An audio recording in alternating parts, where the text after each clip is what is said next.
अस्सलाम वालेकुम नाज़रीन, मैं हूं काशिफ रफ़ीक। आप देख रहे हैं प्रोग्राम हर ज़ाविये से।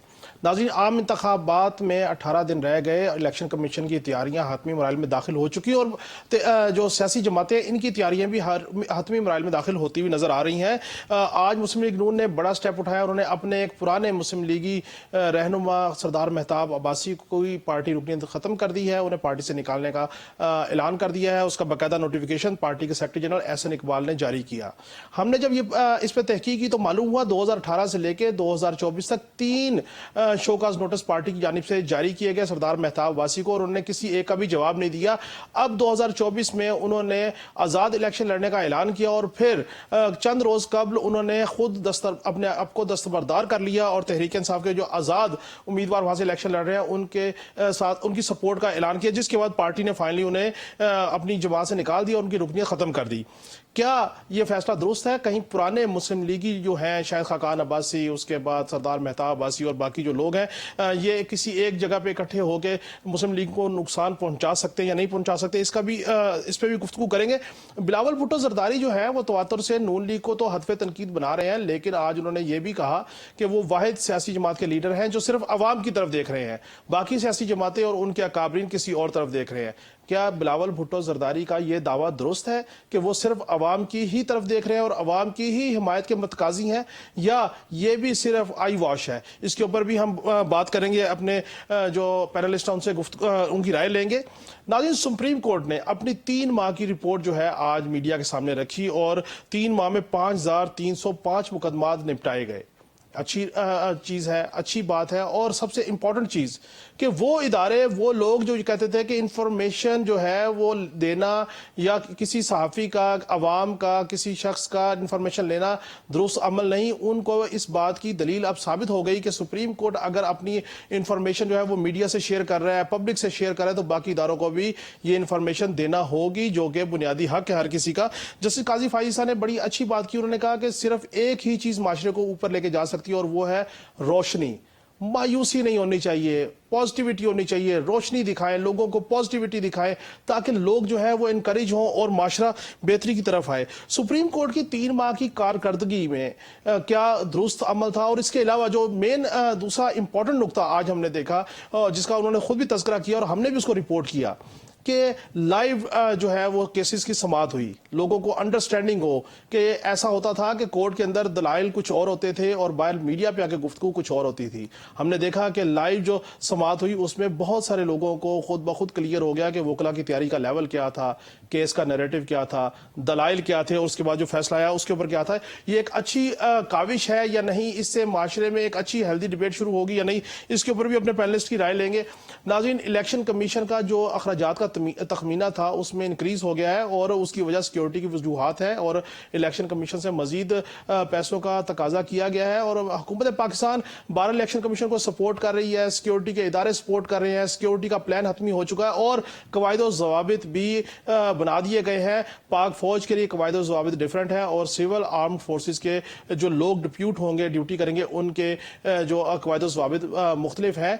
बुनियादी तौर पर जो भी सिक्योरिटी प्लान बनाया गया उसमें बैलेट पेपर से की तरसील से लेके पोलिंग डे, उसकी सिक्योरिटी, गिनती, नताइज, तमाम की तमाम जो है चीजें का होने तक ये तमाम सिक्योरिटी जो एहलकार हैं वो पोलिंग स्टेशन पर रहेंगे, लेकिन किसी पोलिंग अमले का किरदार अदा नहीं कर सके, ना किसी को वो पूछ सकते हैं, ना किसी के साथ बहस करेंगे। मीडिया के हवाले से भी किसी किस्म की सिक्योरिटी के जो एहलकार होंगे वो कुछ नहीं कर सकेंगे। बहरहाल ये तमाम की तमाम एक SOPs जो है वो सामने आ गई है इलेक्शन कमीशन की जानिब से।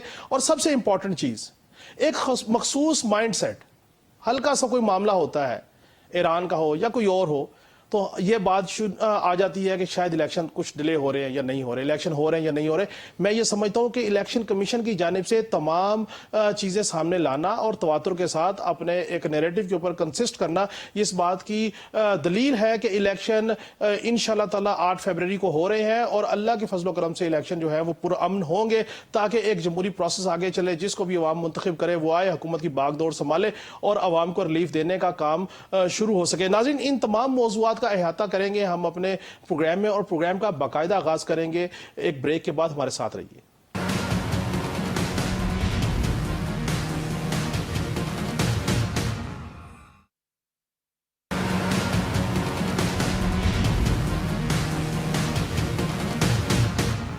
वेलकम बैक नाज़रीन। नाज़रीन, गुफ्तगू शुरू करने से पहले अपने मेहमानों का तारुफ करवाता चलो। हमारे साथ होंगे डॉक्टर कमर चीमा, तजियाकार हैं, डॉक्टर इरफान अशरफ साहब की भी तजियाकार हैं, नसीम सदीकी साहब लंदन से हमारे साथ मौजूद हैं, मसूद रजा साहब ने हमें कराची स्टूडियो से ज्वाइन किया।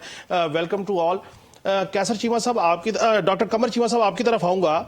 ये फरमाइएगा कि 2024 के इलेक्शन की तैयारियाँ हतमी मराइल में दाखिल हो गई हैं और सियासी जमातें भी गो कि उस तरीके से जलसे जुलूस नहीं हो रहे, उस तरीके से गहमा गहमी हम नहीं देख रहे, शायद उसकी वजूहत डिफरेंट हो, लेकिन बहरहाल इलेक्शन हो रहे हैं, तमाम चीज़ें प्लान हो गई हुई हैं।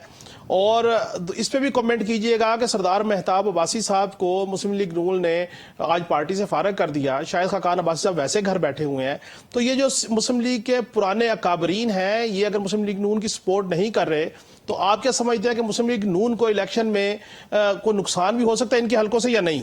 सर बहुत शुक्रिया। देखिए, इसमें पहली बात तो यह है कि खाकान अब्बासी हो या मेहताब अब्बासी हो, कोई फर्क नहीं पड़ता पार्टीज को। ये सारा पार्टीज का वोट बैंक होता है, ये इंडिविजुअल्स हैं।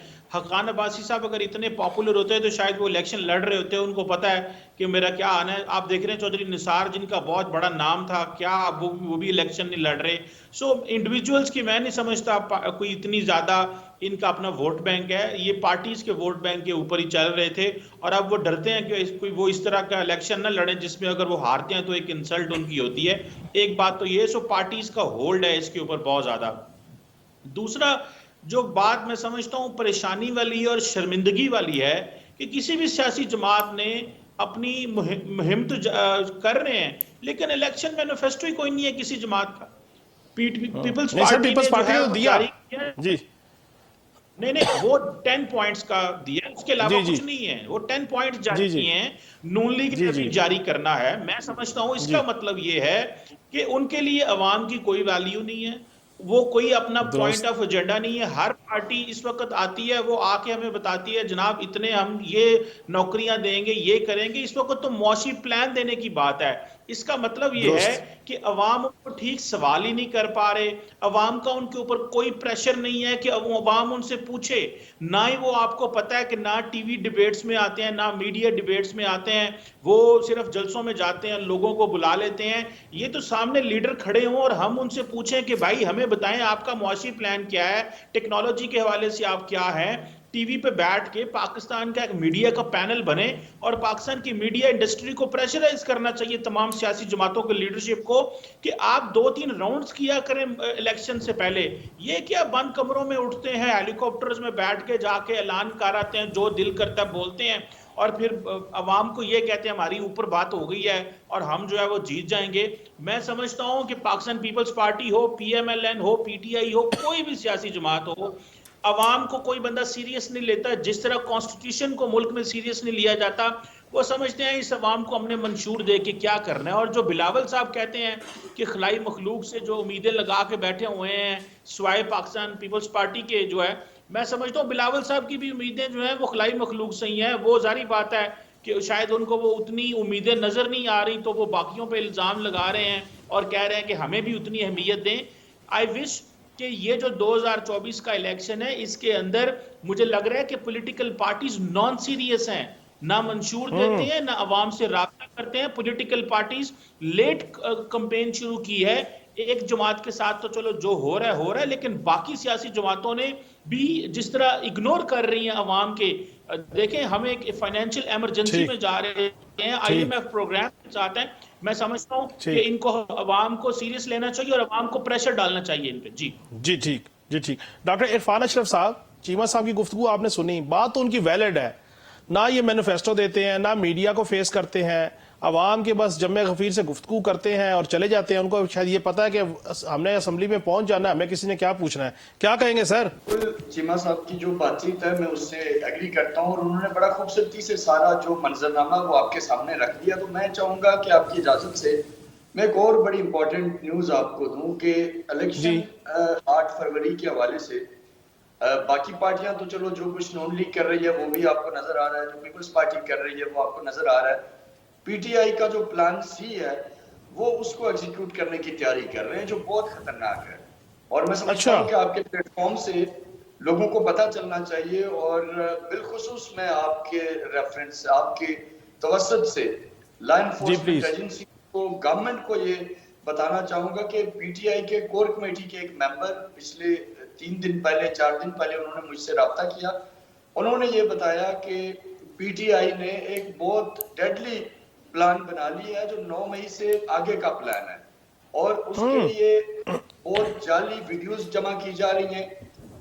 तकरीबन उन्होंने मुझे बताया कि मुख्तलिफ जो पुरानी दौर में जो वीडियो अवेलेबल है वो चाहे किसी गवर्नमेंट के दौर की है, जहाँ कहीं लाठीचार्ज हुआ हो, जहाँ कहीं शेलिंग हुई हो, जहाँ कहीं अरेस्ट हुई हो, वो सब वीडियोस वो जमा कर रहे हैं। और एक बहुत डेडली प्रोपेगेंडा अगले 2 से 3 दिन के अंदर, 4 दिन के अंदर आपको नजर आएगा। और अल्टीमेटली ऑब्जेक्टिव ये है कि इतना इश्तियाल दिलाया जाए लोगों को इतना गुस्सा दिलाया जाए पाकिस्तानी कौम को कि वो 9 मई से बड़ा साने करने के लिए निकल आए।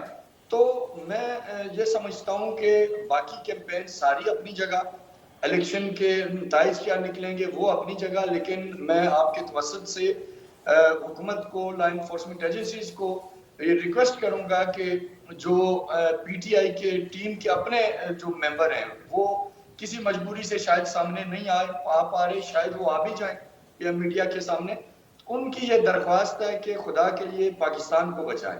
एक ऐसा मुनज़्ज़म प्लान बनाया जा चुका है पीटीआई की तरफ से कि आप 9 मई को भूल जाएंगे। मैं आपको आखिरी बात करके इजाजत चाहूंगा कि 12 से 13 घर रावलपिंडी इस्लामाबाद में, इसी तरह 15 से 20 घर लाहौर में, कराची में, और इसी तरह मुख्तलिफ इलाकों में उन्होंने टारगेट कर लिए हुए हैं, जिनमें जुडिशरी के लोग भी हैं, जिनमें सिविल सर्विसेज के लोग भी हैं, जिनमें मिलिट्री के लोग भी हैं, जिनके घरों को टारगेट करने का प्लान है और मुल्क को खुदा न खास्ता एक बहुत बड़े नुकसान की तरफ ले जाने का प्लान है। और इस सारी चीज की प्रोजेक्शन के लिए बाहर से प्रॉपर टीम्स हायर कर दी गई हैं और एक हैवी बजट वक्त एक ऐसा शख्स यूके में बैठ के लगा रहा है जो पीटीआई की गवर्नमेंट के अंदर एक बहुत अहम पोजीशन पे था। आने वाले दिनों में उसका भी मैं तफसीलात आपको बताऊंगा। तो ये मेरी गुजारिश है कि आपके इस प्लेटफॉर्म का फायदा उठाते हुए मैंने ये एक इंतहाई जरूरी चीज जो पीटीआई के अपने सर्कल से इस वक्त आ रही है,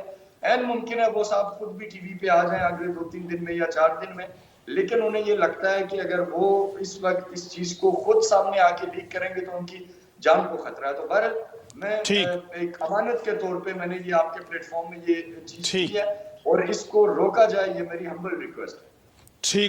ठीक। नसीम सिद्दीकी साहब, लंदन में क्या चीजें कुक हो रही हैं सर? बहरहाल लंदन की बड़ी इंपॉर्टेंस है पाकिस्तान की पॉलिटिक्स में, और इस पे भी कमेंट कीजिएगा कि वाकई बिलावल साहब अवाम की तरफ देख रहे हैं, किसी और तरफ नहीं देख रहे, और नून लीग तो अपने पुराने अकाबरीन को साइडलाइन कर रही है, नई सफबंदी हो रही है, क्या कमेंट करेंगे सर? काशिफ बहुत शुक्रिया। आपने कहा कि लंदन में क्या कुक हो रहा है। लंदन में कुछ भी कुक नहीं हो रहा, क्योंकि कुक को तो हमने जो शेफ था उसे पाकिस्तान भेज दिया और उन्होंने दी गल भी हो गई है, तो इसलिए लंदन में तो इस वक्त ठंड। बाकी जिस तरह आप बिलावल की बात कर रहे हैं, बिलावल अवाम की तरफ नहीं देख रहे। अब बिलावल बात करते हैं कि खलाई मखलूक जो है उसने नून लीग के साथ शायद मुआहदा कर लिया है, तो बिलावल साहब भी तो जो वजीर खारजा बने थे, अदम एतमाद की जो साजिश हुई थी जिसकी वजह से मुल्क 2 साल से अदम इस्तेकाम का शिकार है, इदारे अपनी हदूद से तजावज़ कर रहे हैं, और उन्होंने ही बिलावल को वजीर खारजा बनाया था। दुनिया की सैर की बहुत उन्होंने प्रोपोगंडा किया कि जी उनकी वजह से दुनिया से ताल्लुकात बहुत अच्छे हो गए हैं, और हमने देखा कि हमारे हमसाए मुल्कों से ही ताल्लुकात बहुत ज़्यादा ख़राब हो गए। इस वक्त पाकिस्तान में बिल्कुल जमहूरियत जो है, आइन और कानून बिल्कुल भी नहीं है। जिस तरह अभी डॉक्टर साहब बात कर रहे थे, बड़ी एहतराम है, लेकिन मैं बिल्कुल इनकी बात से इत्तेफाक नहीं करूंगा। पीटीआई के साथ जो जुल्म सितम और बर्बरियत इस वक्त हो रही है, जिस तरह फस्तायत दिखाई जा रही है, ना औरतें अपने घरों में महफूज हैं, ना लोग अपने घरों में महफूज हैं। इलेक्शन कमीशन जो है वो बिल्कुल हाथ पे हाथ रख के बैठा है, क्योंकि मामला कहीं और से चल रहे हैं। पहली दफा पाकिस्तान में इस तरह है कि इलेक्शन का माहौल बन नहीं पा रहा। नवाज शरीफ साहब को 3 महीने हो गए पाकिस्तान वापस गए हुए, उन्होंने किसी जर्नलिस्ट को अभी तक इंटरव्यू नहीं दिया। तो ये क्या मामला चल रहे हैं? और डॉक्टर साहब को इतनी ज्यादा इंफॉर्मेशन है, तो मुझे लगता है कि जिस तरह 9 मई करवाया गया, क्योंकि 9 मई वाले दिन इमरान खान साहब तो जेल के अंदर थे, और बाकी कहाँ थी ये फोर्सेस जो मौजूद थी, जो कि लोगों के घरों में पता चल जाता है कि किसने कागजात नामजदगी जमा कराया। उनको नहीं पता था कि कौन हमारी तनसीबात की तरफ बढ़ रहा है। या कौन शोधा की उनकी तरफ बढ़ रहा है, वो तो कोई भी वहाँ सिक्योरिटी फोर्सेस नजर नहीं आई। और मेरे ख्याल से डॉक्टर साहब को पता है कि शायद ये प्लान कहीं और बन रहा है और जिसको पीटीआई पे डालने की कोशिश की जा रही है। पीटीआई बेचारे तो इस मैं वक्त डॉक्टर साहब आपने आपकी तरफ देखा आता कि हूँ। मैं आता हूँ। जी जी जी जी नसीम साहब जी आप कंटिन्यू करिए प्लीज। हाँ, मैं कहता कि आप देखें कि जिस तरह मामलात को चलाया जा रहा है, पीटीआई वाले अपनी कंपेन नहीं चला पा रहे, उनके आपने कागजात नामजदगी छीन लिया, आपने उनसे बल्ला छीन लिया, उनको अगवा कर लिया जाता है, उनका तो पता भी नहीं चलता कि वो किधर से बरामद हो रहे हैं। तो इस तरह इतना बड़ा इल्जाम लगाना, ये तो मुल्क के अंदर खाना जंगी पैदा करने वाली बात है। और नफरत फैल रही है ना, वो नफरत हमने देखी है, हमने किताबों में पढ़ी है कि किस तरह जो है वो 71 में नफरत फैली थी। और जो एक पॉपुलर लीडर था जिसको गद्दार साबित करने की कोशिश की, उसकी बेटी आज भी 5वीं दफा वहां पे वजीर आजम बन रही है। तो खुदा के वास्ते इस किस्म की हम नफरतें ना फैलाएं। और ये नफरत ही है जो ठीक इमरान खान की मोहब्बत में तब्दील हो रही है। आपने देखा कि जब साजिश करके एक अदम एतमाद लाया गया और इमरान खान और पीटीआई की हुकूमत खत्म की गई, तो उस वक्त इमरान खान की पॉपुलैरिटी कम हो रही थी। जी लेकिन इस जी नफरत में किस नफरत पैदा की? तो नफरत जब आप लोगों के घरों में घुस रहे हैं, लोगों से कागजात नामजदगी जी छीन रहे हैं, राइट्स के वायलेशन इस मुल्क में हो रही है, तो वो कौन कर रहा है, कौन नफरत फैला रहा है? तो मेरे ख्याल से तवज्जो इस तरफ देने की जरूरत है, ना कि आप एक ठीक पार्टी को इतना ज्यादा निशाना बनाएं कि पाकिस्तान के अंदर नफरत के जो है वो पहाड़ बनने शुरू हो जाए। नौजवान नस्ल सब कुछ देख रही है और सब चीजें ठीक समझती है, ठीक तो वो उनका जो रद्द अमल आएगा वो वोट के जरिए आएगा। और ये एक प्रोपोगंडा शुरू किया गया है जिसके ठीक बारे में अभी बात हो रही थी। जी ठीक डॉक्टर साहब मैं आपकी तरफ आता हूँ, जरा मैं मसूद साहब को ले लूँ।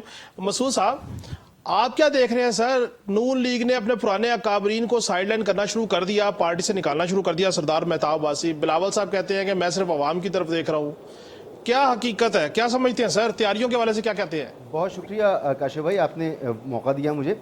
देखिए, सरदार मेहताब अब्बासी, शाहिद खाकान अब्बासी, मिफ्ता इस्माइल, दानियाल अजीज़, एक और ख़ातून थी जिन्होंने इस्तीफ़ा दिया।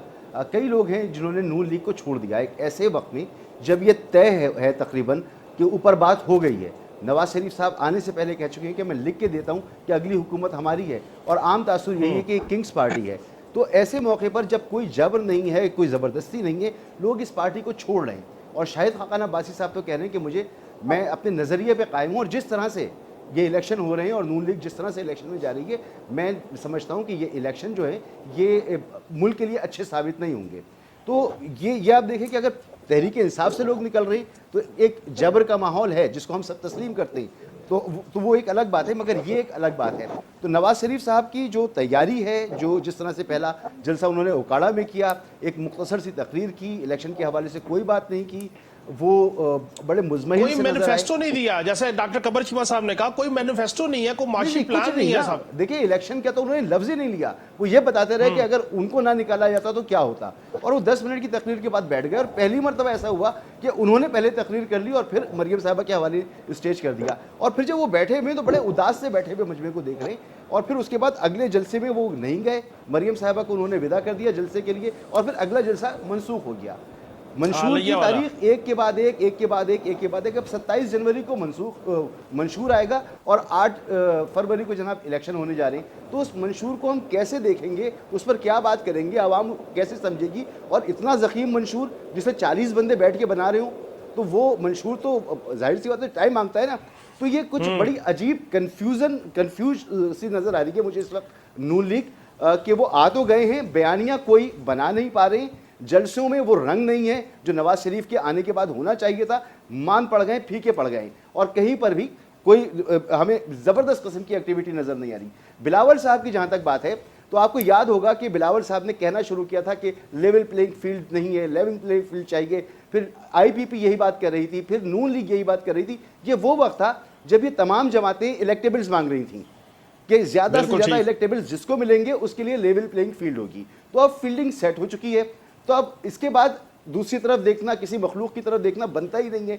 तो बिलावल साहब जो निकले हुए हैं वो किस्मत आजमा रहे हैं, वो जानते हैं कि क्या हो सकता है और क्या नहीं हो सकता। उनकी सारी कोशिश ये है कि अगर वो इंटीरियर सिंध के साथ साथ कराची और हैदराबाद से भी अपनी नशिस्तें हासिल कर लें तो वो एक मजबूत पोजीशन में होंगे। और उसके बाद जो आज़ाद उम्मीदवार जीत कर आएंगे बड़ी तादाद में, उनके साथ जोड़ तोड़, आपको पता है कि पीपल्स पार्टी इसकी माहिर है। ठीक। वो खजानों के मुंह खोलने के लिए तैयार होंगे और इस तरह से अपनी ठीक। हुकूमत बनाने के लिए वो कोशिश करेंगे।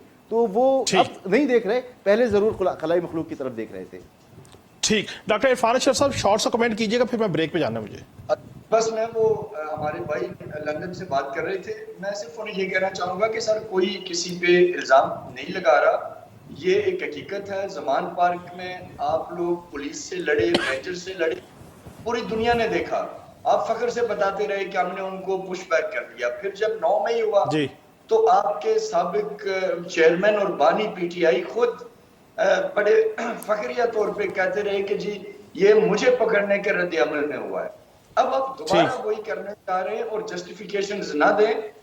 ये पाकिस्तान की सालमियत का मामला है, ये कोई ऐसी बात नहीं कि कोई भी उंगली उठाएगा। मैं लॉ एनफोर्समेंट एजेंसी से लाइव आपके चैनल के ऊपर रिक्वेस्ट कर रहा हूँ कि वो इन्वेस्टिगेट करें। और वो ठीक, आपका पॉइंट आ गया। पीटीआई के लोग करना चाहते हैं या नहीं करना चाहते। ठीक, डॉक्टर साहब आपका पॉइंट आ गया।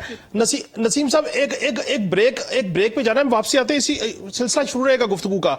नाज़रीन हमारे साथ रहिए, गुफ्तगू का सिलसिला जारी है, मिलते हैं ब्रेक के बाद।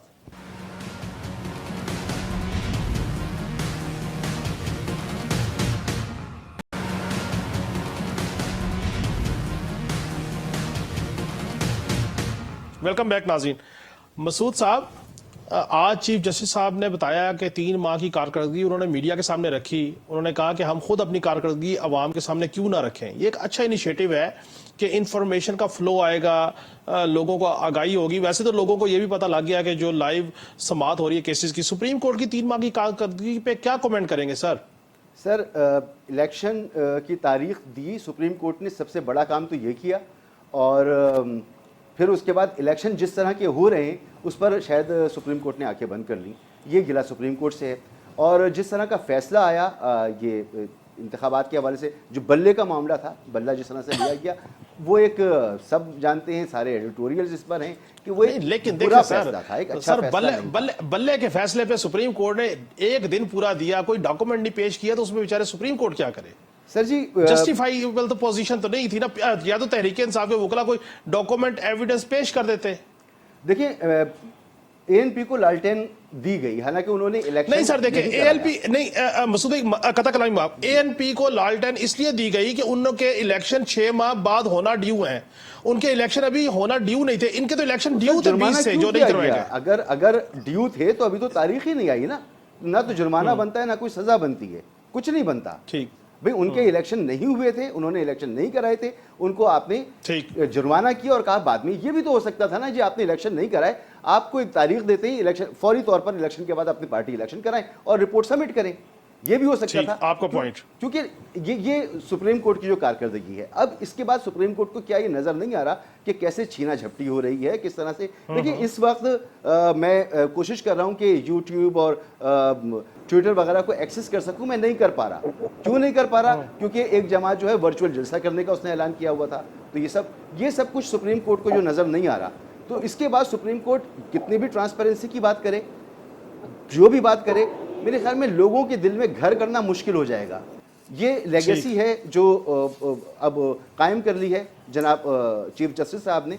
अल्लाह करे कि किसी तरह से आवाम के दिलों में घर कर सकें। बहरहाल ये बहुत अच्छा है कि लाइव समातें हो रही हैं, जल्दी जल्दी वो केसेस निपटा रहे हैं। लेकिन सबसे अहम मामला तो इलेक्शन की शफाफियत का है, जिसके ऊपर सारी नजरें रुकी हुई हैं कि ये जो आने वाला इलेक्शन है, क्या ये हमें मसाइल से निकाल सकेगा? क्या हमारे यहाँ सियासी अदम इस्तेहकाम खत्म हो सकेगा? क्या उसके नतीजे में माशी एक्टिविटी हो सकेगी? तो ये सवालिया निशाने, बड़े बड़े सवाल हैं जिस पे चीफ जस्टिस साहब को नोटिस देना चाहिए था। ठीक, आपका पॉइंट आ गया। नसीम सिद्दीकी साहब, सुप्रीम कोर्ट ने 3 माह में 5,000 से ज्यादा जो है वो मुकदमा निपटाए 3 माह में। यह बताइए सुप्रीम कोर्ट की कारकर्दगी पे क्या कमेंट करेंगे, और पिछले सेगमेंट का कमेंट आप करना चाहिए, यू हैव द राइट। देखिए काशिफ भाई, बड़े एहतराम के साथ डॉक्टर साहब मेरे बड़े अजीज और प्यारे भाई हैं। बात यह है कि हम पाक फौज के लिए जो है ना जान भी देने के लिए कुर्बान है, क्योंकि ये जो फौज है पाकिस्तान में, ये अपना लहू बहाती है, रातों को सरहदों पे जवान करते हैं, तो हम चैन की नींद सोते हैं। इन्होंने 9 मई किया है, जो लोग इन्वॉल्व हैं उनको कैफरे किरदार तक पहुंचाए। लेकिन खुदा के वास्ते ये गद्दार बनाने वाला अपने मतलब से चीजें करने के लिए, अगर मरियम नवाज नैब के दफ्तर पे हमला करती है, तो आप भूल जाते हैं। नून लीग सुप्रीम कोर्ट पे हमला करती है, आप भूल जाते हैं। नवाज शरीफ पे इल्जाम लगता है कि उसने आर्मी चीफ का जहाज अगवा करा लिया, फिर आप उसको प्रोटोकॉल देके वापस ले आते हैं। जरदारी साहब, बेनजीर भुट्टो एक वक्त में सिक्योरिटी रिस्क हो जाती है, फिर आप जरदारी को प्रेसिडेंट ऑफ पाकिस्तान बना देते हैं। खुदा के वास्ते ये एस्टेब्लिशमेंट फैसला कर ले कि कौन गद्दार है और कौन कौम से प्यार आपका करने पॉइंट वाला आ है। गया। ये पॉइंट आ गया सुप्रीम कोर्ट की। तो देखें, सुप्रीम कोर्ट भी एस्टेब्लिशमेंट के कहने पे चल रही है। जिस तरह काजी फाइज ईसा साहब आइन और कानून की बातें करते थे, उन्होंने आके आइन और कानून की धज्जियां उड़ा दी हैं। ये इन्होंने अभी मेरे बड़े प्यारे भाई मसूद रजा ने कहा कि उनको क्रेडिट जाता है कि उन्होंने इलेक्शन की डेट दे दी। उन्होंने इलेक्शन की डेट नहीं दे दी, इस्टेब्लिशमेंट ने डेट दी और इस्टेब्लिशमेंट ही अमल करवा रही है। इलेक्शन की डेट तो सुप्रीम कोर्ट के चीफ जस्टिस अता बंदियाल जब थे, उन्होंने भी 14 मई की दी थी, लेकिन उसके ऊपर ना वजारत खजाना ने अमल किया, ना इलेक्शन कमीशन ने अमल किया और ना ही इस्टेब्लिशमेंट ने अमल होने दिया। और अभी जिस तरह आपका पॉइंट आ गया सर। बात सुने, आपने कहा कि जी जी। पीटीआई डॉक्यूमेंट पेश कर सकी, तो भाई सुप्रीम कोर्ट कानून नहीं देखती, सुप्रीम कोर्ट आइन देखती है। के मुताबिक आप किसी से उसका इंतखाबी निशान नहीं छीन सकते। ये चीफ जस्टिस साहब के खिलाफ जो रेफरेंस दायर किया गया था, उसका उन्होंने बोगस निकाला है।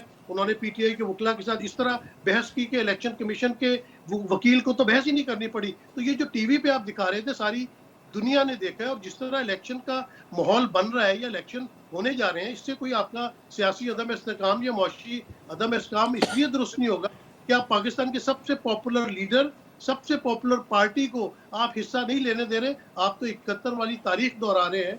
तो फिर इस मुल्क में आप नहीं सर, नहीं सिद्दीकी साहब, 71 वाली नहीं, 2018 वाली तारीख भी आप कह सकते हैं। 2018 में नून लीग के साथ भी यही कुछ हुआ था। मसला यह है कि हम भूल जाते हैं। देखिए, क्या उस वक्त नून लीग के डॉक्यूमेंट नहीं चेंज हुए? क्या उस वक्त निशान नहीं लिया गया? मसला यह है कि हम सियासी मकाफात अमल का शिकार हैं। आशिफ, ये बताएं कि 2000 में किसने ये किया था? क्या उन लोगों ने सबक सीखा इस बात से जिन्होंने वो चीज की थी? उस 2018 के इलेक्शन का बेनिफिशियरी तहरीक इंसाफ था सर। को छोड़े करने वाला कौन था? 2013 के इलेक्शन करने वाला कौन था? हम करने वाले को क्यों भूल जाते हैं और हम बेनिफिशियरी को क्यों याद रखते हैं? ठीक, आपका पॉइंट आ गया सर। आपका डॉक्टर इरफान अशरफ साहब, सुप्रीम कोर्ट की 3 माह की कारकर्दगी मैं तो उसे अप्रिशिएट करता हूं, और खास तौर पे जब लाइव आप समाअत कर रहे हैं तो लोगों को एजुकेट कर रहे हैं, लोगों को पता लगेगा कि वकला की तैयारी क्या है, दलाइल क्या हुए, नहीं तो अंदर कुछ कहते हैं बाहर कुछ आए कहते हैं। क्या कमेंट करेंगे सर? सर, आपने सही बात की। देखें, ये समझने की जरूरत है हमारे पैनल के लोगों को कि पीटीआई से जो बैट का निशान वापस किया, ये केस क्या था? केस ये था कि आपका इंट्रा पार्टी इलेक्शन ठीक नहीं है। इंट्रा पार्टी इलेक्शन क्यों ठीक नहीं है? क्योंकि वो पैरामीटर्स पूरे नहीं किए जो इलेक्शन कमीशन की रिक्वायरमेंट थी। उस बेस पे इनका इंट्रा पार्टी इलेक्शन कलअदम हुआ। तो जब किसी पार्टी का इंट्रा पार्टी इलेक्शन या वो पार्टी इलेक्शन कमीशन के एक्ट के मुताबिक रिक्वायरमेंट्स फुलफिल ना कर रही हो, तो ये एक रूल है कि पॉलिटिकल पार्टीज का इलेक्टोरल सैंपल उनसे ले लिया जाता है। ये कोई पहली दफा नहीं है। ये 5 साल में इलेक्शन कमीशन का एक मैकेनिज्म है, मैं उसको बड़ा अच्छी तरह फॉलो अप करता रहता हूँ। वो मुख्तलिफ पार्टीज को लेटर्स भेजते रहते हैं जिनकी कैबिनेट की डिटेल्स नहीं आई होती, जिनके मेंबरशिप नहीं आई होती, जिनके एक्सपेंस डिटेल्स नहीं आए होते, वो उनको भेजते हैं। और बाजुकात वो पार्टीज जब अपनी चीजें प्रोवाइड करती है तो उनको सैंपल अलॉट होते हैं, जब वो प्रोवाइड नहीं करते तो उनको इवन रजिस्ट्रेशन तक भी कैंसिल होती है। तो ये एक लीगल मैटर था, पूरी कौम ने देखा टीवी पे। काजी फाइज़ साहब ने इसमें, मैं ये समझता हूँ कि बहुत बड़ा मार्जिन दिया पीटीआई को, उनके वकला को सुना। लेकिन अब इतनी नालायक और नाअहल वकला की टीम लेके आप बैठे हुए थे कि उन्होंने सबसे पहले तो गलत इलेक्शन करवाया, उसके बाद उसको जस्टिफिकेशन के लिए गलत लॉजिक्स दी। तो कानून तो देखें, सुप्रीम कोर्ट ऑफ पाकिस्तान ने कॉन्स्टिट्यूशन को प्राइम रखना है, उन्होंने आइन के मुताबिक फैसले करने हैं, उन्होंने कोई प्रेसिडेंट सेट नहीं कर रहे हैं। अब अगर आज आप एक पार्टी का इंट्रा पार्टी इलेक्शन, गलत इंट्रा पार्टी इलेक्शन एक्सेप्ट करके उसको आप सैंपल दे देते, तो फिर कौन सी पार्टी इलेक्टोरल अपना इंट्रा पार्टी इलेक्शन करवाती? तो इसलिए मैं बिल्कुल एग्री करता हूँ और मैं समझता हूँ कि Qazi Faiz Isa as per law, as per constitution काम कर रहे हैं। ठीक। डॉक्टर कमर चीमा साहब, मैं नसीम साहब आपकी तरफ आता हूँ प्लीज। मैं आता हूँ, मैं डॉक्टर कमर चीमा साहब को जरा ले लूँ, मैं आपकी तरफ आता हूँ सर, मैं आता हूँ। चीमा साहब की बात से एक सिर्फ मुझे जुमला बोले जी, थे, जी। चीमा साहब बड़ी जी। डॉक्टर साहब से मैं ये पूछना चाहूंगा कि ये जो इलेक्शन कमीशन है, ये आइन और कानून के मुताबिक मुल्क में 90 में इलेक्शन नहीं करा सका, निगरान नाजायज गवर्नमेंट इस वक्त पाकिस्तान में मौजूद है, उसको क्या हक पहुंचता है कि वो एक पार्टी के इंटर इलेक्शन के ऊपर इतना बड़ा फैसला करे जो खुद आइन और कानून पे अमल नहीं कर ठीक, सका? आपका पॉइंट आपका पॉइंट मैं डॉक्टर कमर चीमा साहब की तरफ जाऊंगा। डॉक्टर साहब, सुप्रीम कोर्ट की 3 माह की जो कारकर्दगी है, और पहली दफा ऐसा हुआ कि केस निपटाए ज्यादा गए, केस फाइल कम हुए। एक तो आप इस पे क्या कमेंट करेंगे? दूसरी बात यह है कि जो लाइव केसेस की समाअत है, आप क्या समझते हैं कि किस हद तक ये मुआशरे को हेल्दी करने के लिए, लोगों को अवेयर करने के लिए जरूरी है, या इसने कारगर साबित हुआ यह इकदाम जो है? देखिए, ये बहुत अच्छी डेवलपमेंट है कि सुप्रीम कोर्ट, क्योंकि बहुत सारी जो पाकिस्तान की जो बड़ी अदालतें हैं वो या तो पॉलिटिक्स की हैं या पॉलिटिकल केसेस को सुनती हैं। सो वो अंदर क्या हो रहा है, हम डिपेंडेंट रहते हैं उन लोगों के ऊपर जो अंदर हैं। और फिर हमें पता है कि सहाफियों की भी आजकल एफिलिएशंस हैं डिफरेंट ग्रुप्स के साथ, पॉलिटिकल पार्टीज के साथ, ये बहुत बड़ा अलमिया डॉक्टर साहब। मैं समझता हूँ ये बहुत अच्छी जी। सो उससे पता ही नहीं चल रहा कि हर बंदा अपनी मर्जी से इंटरप्रिटेशन करना चाह रहा है। सो जिसे वो कहते हैं ना, hearing from the horses mouth, तो हमें पता चल रहा होता है चीफ जस्टिस क्या कह रहे हैं, आर्गुमेंट क्या है, डायरेक्ट पता चल रहा है कि ये बातें हुई हैं। और मैं समझता हूँ कि जुडिशरी देना चाहिए। और क्योंकि ज्यादातर मैंने जैसे कहा कि पॉलिटिकल केसेस सुने जाते हैं अदालतों के अंदर, जो कि चीफ जस्टिस ने बिल्कुल सही कहा कि ये रास्ता बंद होना चाहिए कि हर मसले के लिए जो पॉलिटिकल पार्टीज हैं वो हाई कोर्ट और सुप्रीम कोर्ट पहुंच जाती हैं, जो लोअर कोर्ट्स हैं उधर भी जाना चाहिए। लेकिन जिस तरह हमारा निज़ाम मैनेज हुआ है, जारी बात है हर बंदा हाई कोर्ट सुप्रीम कोर्ट जाना चाहता है। सो ये चीज तो बहुत अच्छी है एटलीस्ट।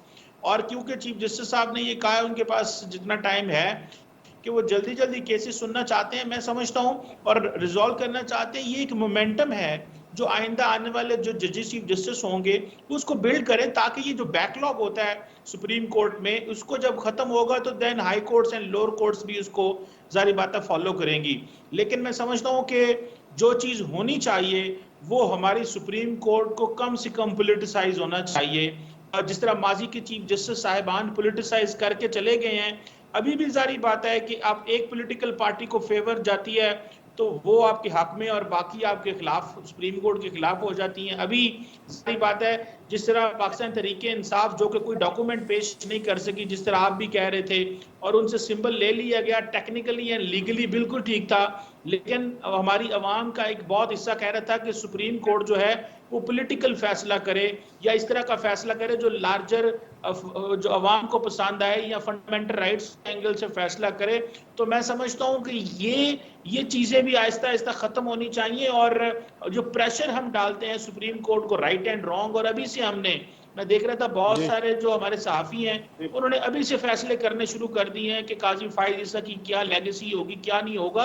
सो एक माहौल, उस माहौल से जो पॉलिटिसाइज्ड एनवायरनमेंट से सुप्रीम कोर्ट ने कैसे निकलना है, मैं समझता हूँ हमारी जुडिशरी को इस पे कोई प्लान तरतीब करना चाहिए।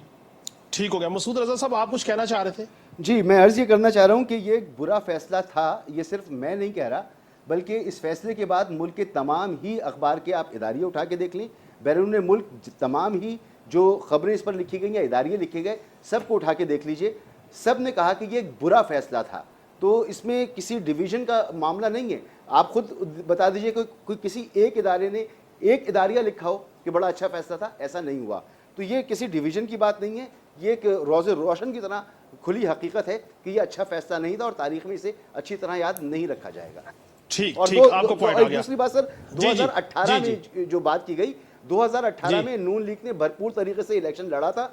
सेनेट के इलेक्शन के मौके पर उनका निशान लिया गया था, लेकिन आम इंतखाबात इतने भरपूर तरीके से लड़ा था कि वो पंजाब में हुकूमत बनाने की पोजीशन में थे। तो उनके साथ वो मामला नहीं थे। बड़ी बदयांती होगी कि इन मामलों को 2018 से जोड़ा जाए।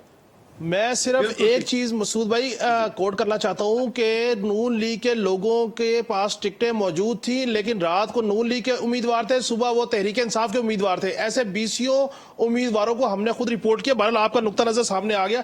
नाज़रीन, गुफ्तगू का सिलसिला जारी है। मिलते हैं ब्रेक के बाद, हमारे साथ रहिए।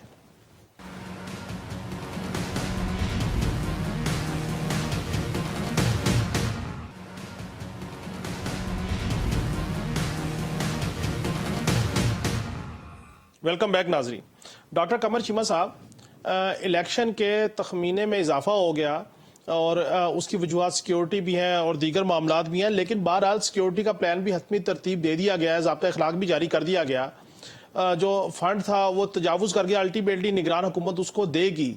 मैं आप चूंकि आपकी बड़ी गहरी नज़र है सिक्योरिटी के मामलात पे दीगर पे, मैं आपसे से पूछना ये चाह रहा हूँ कि जब भी कोई छोटा मोटा इंसर्जेंसी या इंसिडेंट होता है, एक माइंड सेट है वो हमारी बिरादरी में वो बाहर हो, क्यों इस बात का ववेला करता है कि इलेक्शन जो है वो आगे चले जाएं? इस बात पे हम क्यों कन्विंस नहीं है कि इलेक्शन 8 फरवरी को हो जाने चाहिए? देखिए, उसकी शायद ये वजह है, पहली वजह ये है कि हमने अपने अदारों को इतना कमजोर कर दिया है कि हमें पता ही नहीं है फैसले कहाँ होने हैं, हमारा ट्रस्ट ही नहीं है इंस्टीट्यूशंस के ऊपर। और दूसरा, उसकी वजह सारी बात है पॉलिटिशियंस की और की फिर अफरा तफरी है भी सियासतदानों के अंदर भी। और एक सियासतदान कहते हैं, ग्रुप कहता है हमारी बात हो गई है तो आप बेशक इलेक्शन लेट कर दें। और ये बड़ी अजीब बात है इस दफा कि तमाम पॉलिटिकल पार्टीज, मेरा ख्याल है स्वाय एक दो के, ये कह रहे थे बेशक इलेक्शन को डिले कर दें। इस दफा पॉलिटिकल पार्टीज ये ऐसे नहीं करती। और फिर हमें पता है कि जिस तरह इलेक्शन डिले हुए भी हैं, प्रोविंशियल असेंबलीज के आप देखें, फिर नेशनल असेंबली के इलेक्शन जिस तरह डिले देखें, सो ये एक अनप्रेसिडेंटेड सी चीज है। मैं समझता हूँ इसकी वजह से एक जो है ना खला पैदा हुआ है और लोगों ने क्या सराइयां शुरू कर दी। फॉर एग्जाम्पल, अभी ईरान का जब मसला हुआ तो उसमें भी पाकिस्तान के बहुत सारे लोगों ने कहा जी अब तो इलेक्शन डिले हो जाएंगे। मैं समझता हूं कि वो कॉन्फिडेंस अवाम के दरमियान और अदारों के दरमियान जो है वो इतना कमजोर हो चुका हुआ है कि पता नहीं क्या होगा, किस तरफ जा रहे हैं। पॉलिटिशियंस आज भी पूछ रहे हैं, पॉलिटिकल पार्टीज पूछ रही हैं क्या होने वाला है। सो ये एक ट्रस्ट गैप है, मैं समझता हूँ अवाम के दरमियान, इलेक्शन कमीशन के दरमियान, पार्लियामेंट के दरमियान और बाकी इदारों के दरमियान, कि हमें ये बार बार एक ही चीज कही जा रही है। और पॉलिटिकल पार्टीज की इररेलेवेंस है डिसीजन मेकिंग में, क्योंकि वो अपना किरदार ही नहीं अदा कर पा रहे फैसला साजी में। जी ठीक, जी ठीक। डॉक्टर इरफान अशरफ साहब, जी जी जी, चीमा साहब कंप्लीट कीजिए प्लीज। चीमा साहब कंप्लीट कीजिए प्लीज। मैंने कर लिया। ठीक। डॉक्टर इरफान अशरफ साहब, सिक्योरिटी का हतमी प्लान तरतीब दे दिया गया है और SOPs बना दिए गए हैं, और उन SOPs के मुताबिक जो सिक्योरिटी की जो भी लेयर्स काम करेंगी, वो बैलेट पेपर से लेके वोट तक और नताइज तक वो ड्यूटी सर अंजाम देंगी, लेकिन वो पोलिंग का अमले के तौर पर काम नहीं करेंगे। सिक्योरिटी प्लान पे क्या कहेंगे सर?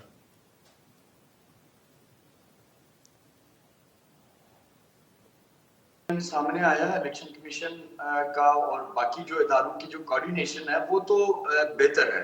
और आप अभी तक अगर हम देखें तो जो एक बड़ा सारा मामला हुआ ईरान का, पाकिस्तान के साथ तनाज़ा, बाकी चीजें हैं, इंटरनल इश्यूज हैं, बहुत सारी ऐसे प्रॉब्लम्स हैं, अफगानिस्तान की साइड से मसले हैं, बलूचिस्तान में आप देख रहे हैं कि टेररिस्ट सर उठा रहे हैं, KP में उठा रहे हैं। लेकिन इसके बावजूद मैं समझता हूँ कि सिक्योरिटी इदारों ने इलेक्शन कमीशन के साथ जिस तरह की मामलत की है और जिस अंदाज में वो चीजों को लेके चल रहे हैं, तो ये बड़ा खुशाइंद है। और सब 8 फरवरी के इलेक्शन के हवाले से चीजें वेल कोऑर्डिनेटेड और ऑन बोर्ड लग रही हैं, तो ये बड़ा मुस्बत है। लेकिन साथ ही साथ आपने जैसे कहा कि कोई छोटा मोटा भी मामला होता है तो फिर हमें लगने लगता है कि शायद इलेक्शन में किसी वजह से तातिल का शिकार हो जाएंगे, इलेक्शन थोड़े से डिले हो जाएंगे। तो बेसिकली इसके अंदर एक बहुत बड़ा फैक्टर है जिसको हम सब लोग शायद डिस्कस नहीं कर रहे। इस वक्त जो पॉलिटिकल पार्टीज हैं वो अपनी कैंपेन में उतने उन्हें यकीन नहीं है कि चीजें उनके लिए ठीक हैं। मौलाना फजल रहमान है, वो खुद कह रहे हैं कि जी उनके लिए फिजिबल नहीं है हालात। आज बिलावल साहब ने भी कह दिया, आपने देखा होगा कि सिक्योरिटी थ्रेट्स मौजूद हैं। बलूचिस्तान में कई उम्मीदवार ऐसे हैं जिनके पोस्टर्स के ऊपर गोलियां बरसाई जा रही हैं, जो 8264 से नौबजाद अमीर जमाल रईसानी कैंडिडेट हैं, तो उनके पोस्टर के ऊपर टेररिस्ट जो है वो गोलियों की बौछार कर रहे हैं। तो ये कुछ इस किस्म के इश्यूज अपनी जगह एग्जिस्ट करते हैं जिनको मेरा ख्याल है एड्रेस करना पड़ेगा। और जिस तरह इस वक्त ये सब मिलके काम कर रहे हैं, इन्हें मजीद इसके ऊपर एक ऐसा प्लान बनाना पड़ेगा कि ताकि ये अच्छे तरीके से इलेक्शन डे के ऊपर कोई प्रॉब्लम ना हो। क्योंकि एक तरफ टेररिस्ट थ्रेट है, दूसरी तरफ मैंने आपको PTI का प्लान C बताया है। ठीक, ठीक हो गया, आपका पॉइंट आ गया। वो बहुत ज्यादा आसान भी नहीं है, उसको देख डॉक्टर साहब का पॉइंट आ गया जी, आपको पॉइंट आ गया। नसीम सिद्दीकी साहब, इलेक्शन डिले करने की बातें, जबकि हर चीज फाइनल है, 18 दिन रह गए, सिक्योरिटी प्लान फाइनल हो गया, इलेक्शन कमीशन ने बैलेट पेपर एवरीथिंग फाइनल हो गया, जो उनको एडिशनल फंड्स चाहिए वो भी निगरान हुकूमत यकीनी तौर पे उन्हें दे देगी। इलेक्शन डिले करने का मुतालबा तहरीक इंसाफ करती तो समझ आता है, वो तो नहीं कर रही। ये क्यों इस तरह की बातें की जा रही हैं जिसकी वजह से शायद इलेक्शन जो है उसका माहौल नहीं बन पा रहा, जो डॉक्टर कमर चीमा साहब ने भी जिसकी निशानदेही की और इरफान अशरफ साहब ने भी। क्या कहेंगे सर? देखिए काशिफ, इसमें 3 पॉइंट से बड़ी क्लैरिटी के साथ ये जो जी। एम्बिगिटी पाई की एक सिंपल सी वजह है कि आइन और कानून के मुताबिक इलेक्शन कमीशन 90 दिन में इलेक्शन नहीं करा पाया। दूसरी बात यह है कि माहौल इसलिए नहीं बन पा रहा कि आपने इमरान खान पीटीआई के खिलाफ हर हरबा इस्तेमाल करके देख लिया। अब आपने देखा कि अगर आपने उनके आजाद उम्मीदवारों को जो निशानात दिए, बैंगन मशहूर हो गया, चारपाई मशहूर हो गई, पालना मशहूर हो गया, आपसे उनकी पॉपुलैरिटी कंट्रोल नहीं हो रही। और ये दूसरी पार्टीज को नजर आ रहा है कि अगर वो आजाद भी लड़ेंगे इमरान खान की तस्वीर पे तो वो जीत जाएंगे। तीसरी बात जो बड़ी अहम बात है कि हमारी पॉलिटिकल पार्टीज को जो है वो साथ मिलके बैठना चाहिए। आप देखें कि मुल्क में वाकई सिक्योरिटी के बड़े मसाइल हैं और जब से हमारे नए आर्मी चीफ सैयद आसिम मुनीर साहब आए हैं वो बड़ी अपना इंटरेस्ट के साथ दिफा को भी देख रहे हैं, साथ साथ पाकिस्तान की मईशत को भी वो बेहतरी की तरफ लेके गए। तो भाई खुदा के वास्ते, आपका जलजला आता है आप फौज को बुला लेते हैं, आपका सैलाब आता है आप को बुला लेते हैं, आप अपने इदारों को क्यों नहीं मजबूत करते? जो सियासतदानों का काम है आप वो क्यों नहीं करते? आप आपस की इतनी लड़ाई करते हैं और फिर मुर्दे इल्जाम आप फौज को ठहराते हैं। अगर आप अपनी सीधे कर लें तो शायद पाकिस्तान में सियासी इस्तेकाम आ जाए और सियासी इस्तेकाम की वजह से मुआशी इस्तेकाम भी आ जाएगा। जी काशिफ। जी जी मसूद रजा साहब, आपकी तरफ आऊंगा। ये फरमाइएगा कि इलेक्शन कमीशन के तमाम अरेंजमेंट मुकम्मल हो गए और उसके बावजूद ये चैम गोइयां कि इलेक्शन आगे हो जाए, और उसमें हमारी सफ़ों में मौजूद हमारे भी कोलीग हैं, साफ़ी भी हैं, वो भी इस बात का ववेला करते हैं, बाकी भी, जबकि यहाँ पे इतने अरबों रुपए लग गए सर, मतलब इलेक्शन के अरेंजमेंट के ऊपर, सिक्योरिटी के अरेंजमेंट के ऊपर, फिर इस मौके पर ये गुफ्तगू करना। और जबकि जो तहरीक इंसाफ है वो चाहती है कि इलेक्शन 8 फरवरी को, वो डिले करना नहीं चाहती। तो ये क्या इस वजह से इलेक्शन का माहौल नहीं बन पा रहा? देखिए काशिफ भाई, आप जहाँ दीदा सहाफ़ी हैं और पैनल में मौजूद तमाम लोग बहुत ज़ीरक नज़र रखते हैं अपनी मामलात पर, और हम ग्राउंड के लोग हैं। इस वक्त जो सिचुएशन है, क्या हम में से कोई भी ये मान सकता है कि जो इलेक्शन होने जा रहे हैं उन इलेक्शन के नतीजे में पाकिस्तान के मसाइल का हल निकलता नज़र आ रहा है? क्या इनस्टेबिलिटी, सियासी इनस्टेबिलिटी ख़त्म होती है आपको नज़र आ रही है? पाकिस्तान के माशी मसाइल हल करने के लिए एक मजबूत मैंडेट वाली हुकूमत की ज़रूरत है, जो बनती नज़र नहीं आ रही है। एक इंतशार की कैफियत नज़र आ रही है। इस साल प्रोजेक्शन है जो हमारी ग्रोथ है वो 2% की है, अगले साल की प्रोजेक्शन 2.5% की है।